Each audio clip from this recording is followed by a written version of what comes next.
আপনার স্মার্টফোনকে নিরাপদে রাখতে চাইলে আপনার মোবাইল ফোনের গুগলে কিছু অপশন আছে, সেগুলো চালু করে রাখুন।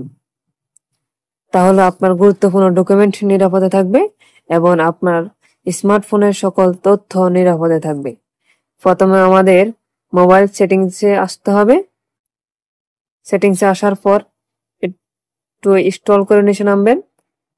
নিচে আসার পর দেখবেন গুগল নামে একটি অপশন আছে, ওইখানে ক্লিক করবেন। ক্লিক করার পর অল সার্ভিস নামে একটি অপশন আছে উপরে, ওইখানে ক্লিক করবেন। ক্লিক করার পর স্ক্রল করে নিচে আসবেন। কিছু দূর নিচে আসার পর দেখতে পারবেন আনলক টেকার অ্যালার্ট। আনলক টেকার অ্যালার্ট নামে যে অপশন আছে, ওইখানে ক্লিক করবেন। ক্লিক করে আসার পর যে অ্যালাউ অ্যালার্ট, এটি আমার স্মার্টফোনে চালু আছে।